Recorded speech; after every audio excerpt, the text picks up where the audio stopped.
Hello everyone. The game where you rip out people's kidneys. Give me your kidneys, Falcon. Just give me your kidneys. Sell them to feed your starving colony, only for the traders to eat the food in front of you while a herd of elephants devour all your crops. Then watch as your offspring starve, your colonists get decapitated, and all your goats catch the plague while simultaneously burning to death. Anyway, today, I plan on actually beating the game for once by using the power of cloning. The plan is a fairly simple one. What? First, create a genetically modified army of clones by harvesting the genes of unwilling victims, replace their education with drugs, and then build a ship and escape the planet. Oh, and for those asking for the Cassandra Classic experience, this video was done on Cassandra Classic Blood and Dust, so here you go.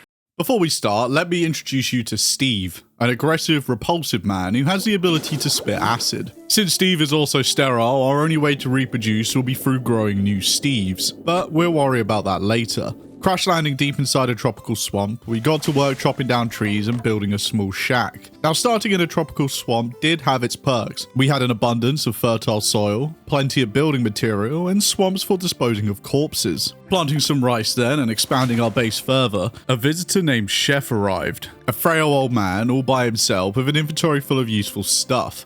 Grabbing our rifle then, we went to give him a warm welcoming. Do I not have any bullets? Did I not start with any ammo?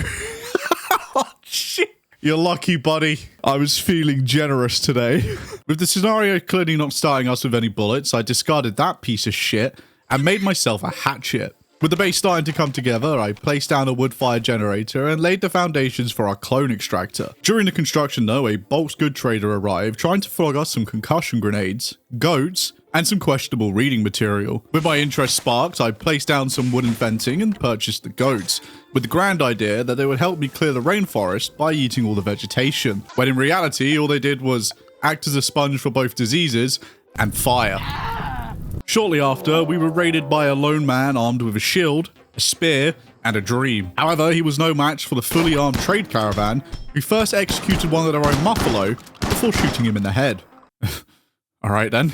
With the goats clearing the rainforest, a small stockpile of rice, and the clone extractor built, it was time to start producing our first clones. Cloning someone is fairly simple. You chuck them in this machine, it hums for a bit, and then a little embryo pops out. Since we lack gene processors though, our first Steves were going to be fairly basic, with the only genes being sterile and matching skin and hair color. Later on though, we'll be able to splice some new genes into our clones, which will come from, let's say, willing candidates. Like Sam here, who's a waster. Now, wasters are aggressive beings that thrive on living in polluted areas, with the downside of having a psychite dependency. However, unfortunately for Sam, Steve here was a little too busy to save him. With our new embryo, I threw it inside the growth vat, which at the cost of 200 watts and triple the daily nutrition, should develop into a baby. Meanwhile, we spat some acid at a cataract-ridden alligator, and then got raided again. What?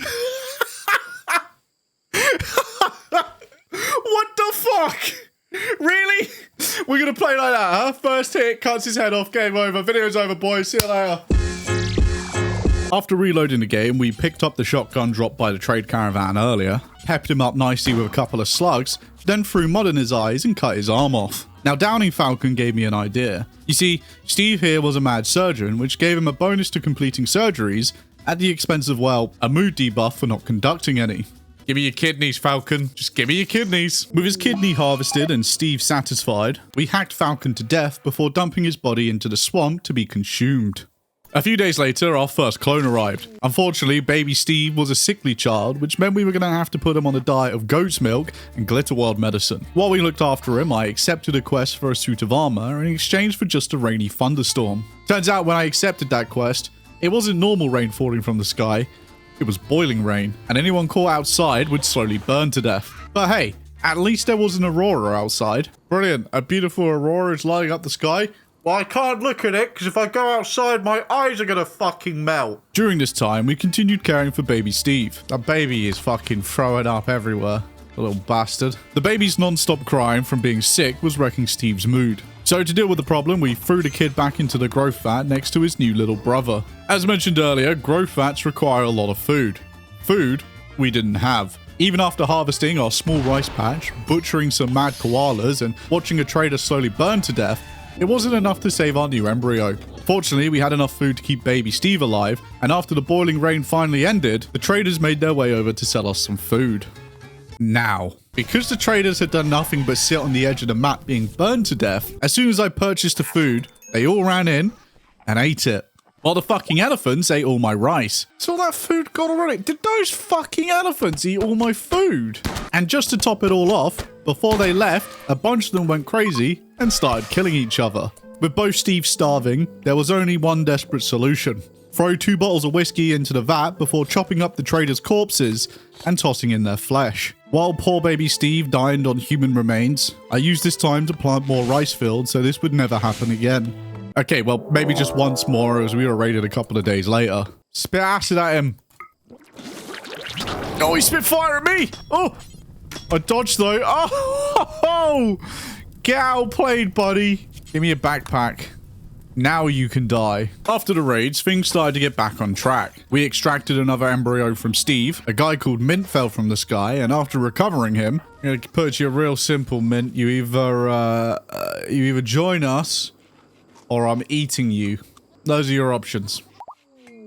Hooray! He joined us! Mint himself was a basic bitch baseliner who was pretty mid across the board. But he was at least an extra pair of hands. Alongside Mint, baby Steve had become a child, allowing him to be put to work cleaning up the excessive amount of blood and vomit around the colony and keeping the growth vats topped up. Fuck. After another embryo died from bio-starvation, I decided that we needed some automation. By installing a nutrient paste grinder, we could process our rice into paste that would be stored and pumped directly into our growth vats, bypassing the need to constantly throw food in by hand. After cloning our clone, everything was beginning to get back on track, and it was time to solve our next issue. Now, some of you may have noticed the sheer amount of vomit around my base. Now, my first reaction was to just build a bridge over it and ignore the issue. This, to no one's surprise, didn't work. Spending 5 minutes then trying to figure out what was causing it, it turns out it was because Steve was repulsive. Now when I picked this tray, I just read the -3 beauty and thought nothing of it. But reading the text above it, it explains that every social interaction causes the other person to vomit. So looking back, poor baby Steve wasn't throwing up because he was ill, it was because a disgusting freak was staring down at him. To try and solve this issue, we started by putting a wall mask over Steve's face. It didn't work. Putting a mask on has not helped the situation. The next idea then was just to remove the repulsive gene, which meant it was time to build a gene extractor.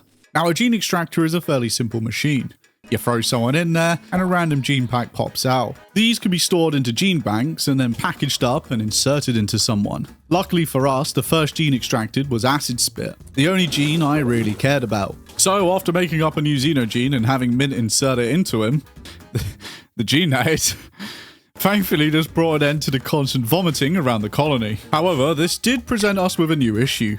Steve now suffered from gene shock, but instead of the usual 5 or 6 days from cloning, this one lasted for 2 years. Well, that's okay, we'll just have to clone the clones, except from poor Steve 1.2 here, who apparently suffered a minor mutation of major cell instability, which can lead to, let's say, bad things. To be honest, if it didn't take me so long to grow another one, I would have just put the poor bastard down. With 4 clones growing, we needed to continue expanding our food production. So when Cassandra offered us a quest to dump 90 toxic packs in our home for a field hand, I accepted the trade. Now, field hands are great as they increase a person's plant work speed by 160%. Installing it into Mint then, we were able to leave him in charge of our rice fields while we got back to more important things, like watching Steve batter a couple of raiders with a shiny new warhammer. Oh, get wrecked! To utilize the field hand to its maximum potential, we began terraforming the rainforest into a mixture of rice, cotton, and psychoid fields. Now, originally, I just planned to produce a small amount of yayo to exchange for resources later on in the game, but let's just say things changed. As growing a colonist from an embryo to an adult, the end result is usually a worthless piece of garbage with 0 skills or passions that will probably die a horrible death. So, to make up for their lack of education, I gave them drugs. A snorting yayo increases a person's mood, movement speed, and reduces their tiredness, meaning we can work them longer and replace their lack of a childhood education with drug-fueled forced labor. While my clones may lack passion, I think a 20-hour work shift sure makes up for it. Meanwhile, Steve caught up on all the basic research we hadn't done, in between making crossbows and doing lines of coke. A few days later, we were presented with a quest to look after a couple of people who were in danger. I was happy enough to accept this quest, but once they landed, I noticed that one of them was a Hussar, a xenotype that specializes in combat, with genes like fast healing and great combat skills. The downside was that they were terrible at most things alongside a go-juice dependency. Unfortunately, we couldn't just put her into the gene extractor voluntarily, so we arrested her and accidentally beheaded her child in the process. Okay, we didn't arrest the other one. Min, what the fuck? You were meant to arrest him, not decapitate him, before throwing her into the gene extractor. And to no one's surprise, she went crazy and tried to break out of prison. Steve accidentally then crushed the frail old lady's skull with his warhammer. But hey, it was worth it because at least we got the Awful Arts gene pack. With both Acid Spit and Awful Arts in our gene bank and a shiny new gene processor, we were able to start making more complex clones. So, it was time for a new era of Steves, aka the Spitters. So far, we had managed to produce just 3 adult Steves. Steve 1.1 was still only a child since he had been outside the growth vat. He was old enough though for us to put a crossbow in his hands and help fend off a raid where the raiders brought guns. Alright, men, hit him with crossbows. God, you guys, oh my god, they got guns. Oh, back it up. Steve's been shot. Oh god. Thankfully, we managed to bait them around the corner and beat them to death with the old warhammer, capturing a waster named Boomer in the process. Boomer was an expert in mining, a skill my colony desperately lacked. Anyway, after a quick gene rip and enslavement, we put him to work digging rocks alongside the clones. As for anyone else we captured, we simply gene ripped them to death and continued building up our small bank of genes. After a couple more raids, an exotics good trader arrived. In exchange for a large portion of my goats, I bought some components and books that our clones could read to gain some knowledge. And things at this point were going relatively well for us, until a mech raid dropped on our base. The mech raid itself contained a couple of lancers and a cipher, but we were only armed with a handful of crossbows. The only person who was able to do any damage to the mechs was Steve with his warhammer, while our poor clones brought crossbows to a gunfight. Sadly, we did take some casualties this day. Steve 1.2 and Steve 1.7 were the first deaths of the colony, but that was okay, because shortly after their deaths, a god had arrived. Holy crap! What the hell happened to this Steve? What? Look at these stats, man! Now, I'm not sure why Steve 2.0's stats were so outrageously high, but I wasn't complaining as he arrived just in time to fend off a group of Empire scum, who once they arrived, just stole all their own siege equipment. They just stole their own stuff and now are leaving. I feel like there might be a little bit of corruption in this squad. Okay. After the siege, another raid arrived, which was just complete chaos, and the final push for me to start making some actual guns. So with Steve 2.0's 16 crafting, I got him making us a stockpile of AKs, a weapon so easy, even a clone could use it. As our new production line of Steves emerged from the growth vats, they were each given clothes, a steel helmet, and an AKM. Once they were all armed, we were ready to accept a quest to fend off a group of tribal raiders in exchange for a ship core. The raid themselves were nothing more than a massacre, as the raiders funneled into my wall of armed Steves. In fact, the second raid kindly breached my walls and walked straight into the patch of swamp I was feeding all my corpses into. With the ship core in our hands, we finished researching Starflight basics, sold some more goats for advanced components, and began the construction of our ship to escape the planet. Building the ship was a bit of a pain in the ass, as it requires a ton of resources, research, and advanced components. Placing down a ground-penetrating scanner, I was able to locate a majority of the necessary resources and had Boomer drill them up for me. With 3 advanced research benches on the go, we were able to smash through the research relatively quickly, while Steve 2.0 produced the ridiculous amount of components that we needed.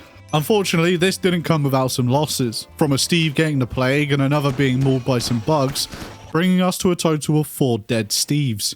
But after a week of progress, it was done, and all we needed to do now was power up the reactor. Powering up the reactor only takes 15 days, but it also aggroes every faction into attacking you. And of course, the first raid just had to be a fucking mech raid.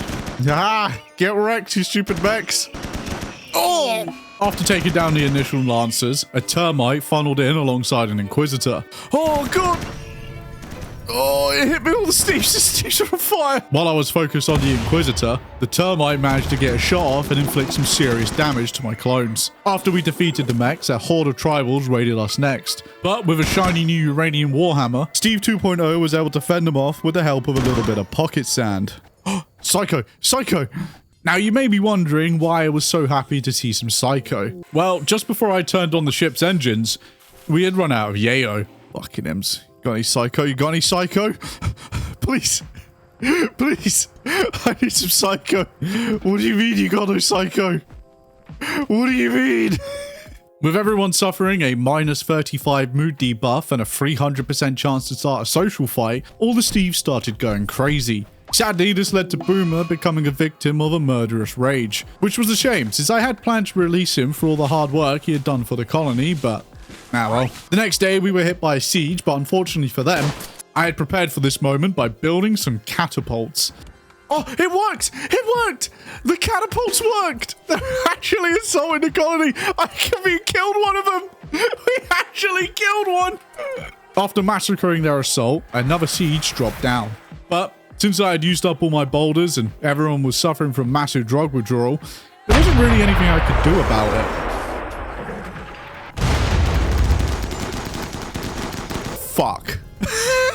With my base burning and another raid incoming, it was time to unleash my secret weapon, the Steve 3.0s. Now, these Steve's genes were spliced with a little bit of acid spit, great combat abilities, and hyper aggression. They managed to deal with the incoming raiders by spitting acid on them, but then realized they were living in a shithole, and all began suffering mental breaks. Because they were all hyper aggressive, every single one of their mental breaks was violent. After the infighting, only 3 Steves remained. Both were spared from the fighting as they were suffering from catatonic breakdowns caused by drug withdrawal. Speaking of which, our fields had grown just enough to harvest a tiny amount of psychoid. But of course, just as I was starting to harvest it... Why? Why? Why? Why does this game have to fuck me all the time? My drugs! No! Cut the stuff that works! Fortunately, we managed to harvest enough to make a small stockpile of yayo. With Steve drugged up and our colony wealth plummeting due to the siege, we single-handedly fended off the next couple of raids with our trusty AK and Warhammer. Shortly after, both remaining Steves awoke and helped defend until finally, the engines were powered up. With the engines powered, it was time to finally leave this tropical hellhole. But not before removing all traces of what happened here. Smashing up the facility, grabbing the yayo, and putting down the couple of Steves that remained. Steve got onto the ship and left this horrible experiment to burn.